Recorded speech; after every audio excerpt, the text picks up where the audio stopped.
Part 56 की शुरुआत होती है कुछ टाइम पहले का सीन दिखाते हुए, जब मैडम जो जिंदा थी तब वो चर्च आई थी जहाँ कन्फेशन रूम में उन्होंने कुछ कन्फेस किया था। वो बताती है कि मैंने डेविल को देखा था, लालच में अंधी होकर मैंने बहुत गलत काम किए। मैंने किसी की बात ना सुनकर, किसी के बारे में भी ना सोचकर लालच में आकर बहुत गलत काम किया। पर तब किसी ने आकर मुझसे कहा कि वो मेरा सच दुनिया के सामने लाएगा और मेरे सारे गलत कामों का पर्दाफाश करेगा, जिससे मुझे लगा कि वो मेरे सक्सेस से जलते हैं और मुझे नीचे लाना चाहते हैं, इसीलिए मैंने उन्हें। इतने में ही सीन कट हो जाता है। अब मैडम जो अपनी किस गलती के बारे में बात कर रही थी इसके बारे में हमें आगे पता चलेगा। पर इधर हम दोही और गोवन को देखते हैं जहाँ दोही गोवन के केबिन आती है और उसे बताती है कि गायों का डांस काफी अच्छा था। देन दोही उसके इंसानी जिंदगी के बारे में पूछती है तो गोवन उसे अपना नाम बताता है कि मेरा इंसानी नाम ईसुन था, जो नाम दोही को काफी अच्छा लगता है। तो उससे पूछती है कि ईसुन के साथ क्या हुआ था। तो गोवन बताता है कि उसने अपनी जान ले ली थी क्योंकि वो हेवन में उस गॉड के पास नहीं जाना चाहता था जिन पर उसे इतना फेथ था, पर गॉड ने ईसुन और वोल्शिम के साथ इतना बुरा होने दिया। तो सब सुन दोही इधर गोवन को हक करती है और कहती है उसे ईसुन के लिए बुरा लगा। से कहती है कि फिर तुमने तो मुझसे झूठ कहा था, ईसुन और वोल्शिम की सिंपल एंडिंग हुई थी जबकि उनकी तो सैड एंडिंग थी। इस पर गोवन कहता है कि लेकिन इस बार हैप्पी एंडिंग होगी। ये कहकर वो अपना हाथ आगे बढ़ाता है, तभी वहाँ की सारी लाइट्स ऑफ हो जाती है। देन वो अपनी मुट्ठी खोलता है तो उसमें से एक जुगनू निकलती है और देखते ही देखते वहाँ पर बहुत सारी जुगनू आ जाती है, जिन्हें देखकर दोही काफी ज्यादा खुश होती है। उसे ऐसे खुश देखकर गोवन को उसकी इंसानी जिंदगी याद आती है। जब इसी तरह से जुगनुओं को देखकर वोल्शिम काफी ज्यादा खुश हुई थी, तो वो दोही को देखते हुए अपने मन में प्रॉमिस करता है कि हमारी इस दूसरी मुलाकात से मुझे एक सेकंड चांस मिला है और इस बार मैं तुम्हें बिल्कुल भी दुखी नहीं होने दूंगा। देन वो दोही का हाथ होल्ड करता है और दोनों साथ में जुगनुओं को देखने लगते हैं। देन अगली सुबह गोवन गॉडेस से मिलने जाता है, जहाँ वो इस बार रास्ते के साइड में एक बेंच पर बैठी होती है। गोवन उनसे पूछता है कि आज आप बाहर क्या कर रही हैं? गॉडेस कहती है कि मुझे थोड़ी शांति चाहिए थी, इसलिए मैं कभी कभार बाहर आ जाती हूँ। गोवन पूछता है कि क्या आपको इंसानों को देखकर शांति मिलती है? गॉडेस कहती है हाँ, कभी कभार इंसानों को देखकर बुरा भी लगता है और कभी खुशी भी होती है। तो गोवन उनसे कहता है कि मैं दोही के साथ हमारी अनफॉर्चुनेट पास्ट रिपीट नहीं करना चाहता, तो उसके लिए मुझे क्या करना चाहिए? गॉडेस पूछती है क्या तुम्हें मेरी हेल्प चाहिए? गोवन कहता है मुझे पता है कि आप मेरी हेल्प नहीं करोगे, इसीलिए मैं बस आपका ओपिनियन जानना चाहता था कि मुझे क्या करना चाहिए। गॉडेस कहती है कि दुर्भाग्य को रोका नहीं जा सकता, इसीलिए तो उसे दुर्भाग्य कहते हैं। जो सुन गोवन कहता है कि आप सच में किसी काम के नहीं हो। ये कहकर वो जाने लगता है तो गॉडेस कहती है कि खुशियों का कोई मतलब नहीं बनता अगर वो ऐसे ही मिल जाए। असली खुशियों को पाने के लिए बहुत से मुसीबतों से गुजरना पड़ता है, चाहे वो तुम्हारा दुर्भाग्य ही क्यों ना हो। उसके बाद ही तुम्हें असली खुशी का पता चलेगा। इस पर गोवन कहता है कि आप तो ऐसे कह रही हो जैसे मुसीबत या दुर्भाग्य इंसान के लिए अच्छा होता है कि वो सबसे बेकार होता है। एक तो ऐसे ही इंसानों की जिंदगी छोटी है, ऊपर से इंसानों को इतना मुसीबत झेलना पड़ता है कि इंसानों के पास तो खुशियाँ मनाने का भी टाइम नहीं है। ये बोलकर वो चला जाता है तो गॉडेस कहती है कि ये खुशियाँ कभी कभार बहुत खतरनाक हो सकती है। इधर गोवन घर लौट आता है जहाँ पर वो दोही को जगाने आता है। वो उसके पास आकर उसे जल्दी से उठने के लिए कहता है ताकि वो दोनों ब्रेकफास्ट में होममेड फूड खा सके, लेकिन दोही कहती कि अभी उसे और 5 मिनट सोना है।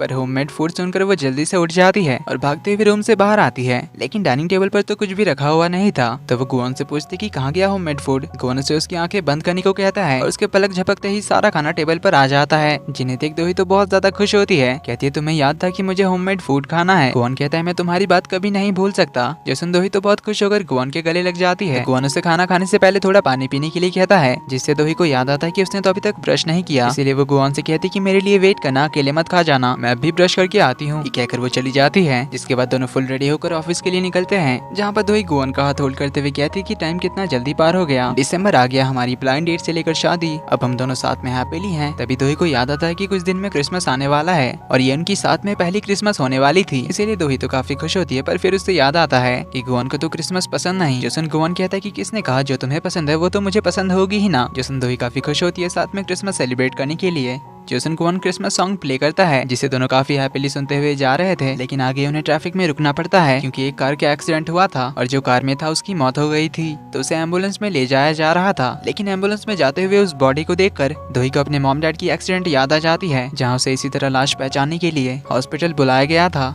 जहाँ उसके मॉम डैड की डेड बॉडीज इसी तरह सफेद कपड़े में ढकी हुई थी। अब इससे दोही काफी सैड होती है और दोही को ऐसे देखकर गोवन पूछता है कि क्या हुआ, पर दोही उसे कहती है कुछ नहीं, बस ये क्रिसमस सॉन्ग चेंज करने के लिए कहती है। फिर ऑफिस जाते हुए पूरे रास्ते वो बस चुपचाप बैठी होती है, जिससे गोवन समझ गया था कि उसे अपनी मॉम डैड की एक्सीडेंट याद आ गई थी, इसलिए वो ऑफिस में जूसियक को मिलने के लिए बुलाता है। जूसियक कहता है काफी सरप्राइजिंग बात है, पहली बार तुमने मुझे मिलने के लिए बुलाया। गोवन कहता है क्योंकि तुम दोही को सबसे अच्छी तरह से जानते हो। जूसियक पूछता है दोही को क्या हुआ। गोवन बताता है कि ऑफिस आते हुए हमने रास्ते में एक एक्सीडेंट होते हुए देखा, उसके बाद से ही दोही काफी शांत सी हो गई। मुझे लगता है कि उसे उसके पेरेंट्स का एक्सीडेंट याद आ गया होगा। मैं दोही को हमेशा खुश रखना चाहता हूँ, पर पता नहीं क्यों वो हमेशा अपने खुश होने पर गिल्टी फील करती है। जूसियक कहता है कि उसके लिए वो गिल्ट भी हो सकता है या तो एंजाइटी। उसने मुझे एक बार बताया था कि उसने अपना जितना टाइम अपने मॉम डैड के साथ बिताया था वो उसकी जिंदगी का सबसे हैप्पीएस्ट टाइम था, पर उसके मॉम डैड के गुजरने के बाद अचानक उसकी जिंदगी में सैडनेस की बरसात हो गई। उसके लिए तो उसकी दुनिया ही खत्म हो गई थी, इसीलिए शायद वो खुशियों से डरती है। तो गुवन पूछता है कि क्या उसके मॉम डैड के गुजरने के बाद ही मैडम जू ने दोही को अडॉप्ट किया था। जोसेफ को बताता है कि नहीं, दोही अपने बहुत से रिलेटिव के घर थी, पर वो लोग सिर्फ दोही के पैसों के पीछे पड़े थे। दोही के मॉम डैड के इंश्योरेंस के पैसे जैसे ही खत्म हुए, उन्होंने दोही को फिर से अकेला छोड़ दिया। उसके बाद ही मैडम जू ने दोही को अडॉप्ट किया था, पर दोही मैडम जू के घर आने पर भी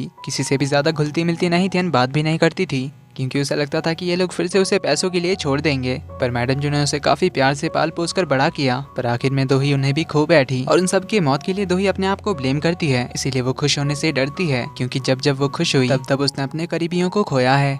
तन हमें दोही को दिखाया जाता है जो अपने मॉम डैड और मैडम जू के साथ वाली तस्वीर को देख रही होती है, जिसे देख वो उन्हें काफी ज्यादा याद करती है। वो सैड तो होती है, पर अपने चेहरे पर स्माइल लेकर मीटिंग के लिए चली जाती है। इधर मिस्टर जिनमेश और सॉन्ग दोही को उनके नए प्रोडक्ट के प्रमोशन के लिए आइडियाज सजेस्ट कर रहे थे कि उन्हें अपना प्रमोशनल इवेंट कहाँ रखना चाहिए, जैसे जिम्स, मॉल्स, यूनिवर्सिटीज। पर इसमें दोही को कुछ खास नहीं लगता। तभी सॉन्ग कहता है कि अभी सुनवाल फाउंडेशन ट्रेंडिंग पर है, क्योंकि मिस गायों का परफॉर्मेंस अभी बहुत ज्यादा चर्चे में है। इसीलिए कैसा रहेगा कि हम लोग अगर सुनवाल फाउंडेशन के साथ मिलकर इस प्रमोशनल इवेंट को करें। गायों का नाम सुनकर मिशन तो उन्हें मना कर रही होती है, लेकिन दोही को ये आइडिया पसंद आता है और वो मिशन को इसका इंचार्ज बना देती है और सुनवाल फाउंडेशन को कोऑपरेशन ऑफर भेजने के लिए कहती है। इधर गुवन दोही के केबिन में उसी फोटो को देख रहा था, जिसे देखते हुए वो जूसक की बातों को याद कर रहा था। तभी यहाँ पर दोही आ जाती है और उससे पूछती कि मैं तुम्हारे थिएटर में एक प्रमोशनल इवेंट रखना चाहती हूँ हमारी कंपनी के नए प्रोडक्ट के लिए, तो क्या तुम्हें चलेगा? गुवन तो खुशी खुशी हाँ कह देता है। दोही कहती है ऐसे नहीं चलेगा, मैं प्रोफेशनल बात कर रही हूँ। गुवन कहता है ठीक है, मैं प्रोफेशनली तुम्हारी कंपनी के साथ कोऑपरेट करने के लिए तैयार हूँ, तो अपने इवेंट का प्रपोजल भेज देना। तो दोही उसे अपने कंप्यूटर पर इवेंट के बारे में समझाने लग जाती है, लेकिन गुवन तो बस दोही को देखे जा रहा था और जूसक की बात याद करता है कि जब दोही काफी सैड होती है तो वो सबसे अपने सैडनेस को छुपा लेती है, जिसके लिए वो अपने काम में अपने आप को बहुत ज्यादा बिजी कर लेती है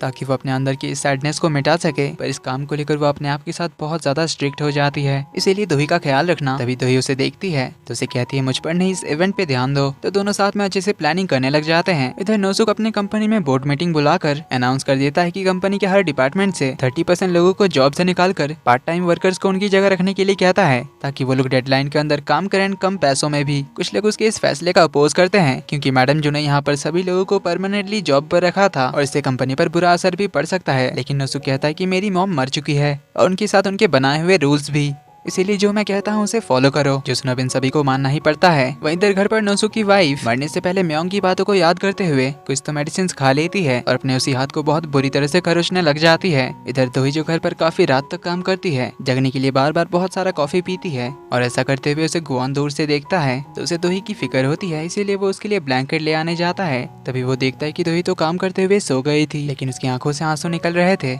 उसे देख गुवन उसके सपने में झांक कर देखता है, जहाँ पर छोटी दोही जंगल में अकेले भटक रही थी और रोते हुए अपने मॉम डैड को याद करते हुए उन्हें बुला रही थी। वो बार बार अपने मॉम डैड को बुलाते हुए कहती है कि मॉम डैड आप मुझे छोड़कर कहाँ चले गए। ये कहते हुए वो बहुत ज्यादा रो रही थी, इसीलिए गुवन उसके सपने के अंदर चला जाता है। इसी के साथ इस पार्ट का एंड यहीं पर होता है। वीडियो पसंद आई तो वीडियो को लाइक कर देना, चैनल पर पहली बार आए तो do subscribe and hit the bell icon. जल्दी ही मिलते हैं अगले पार्ट में, तब तक के लिए take care and bye bye.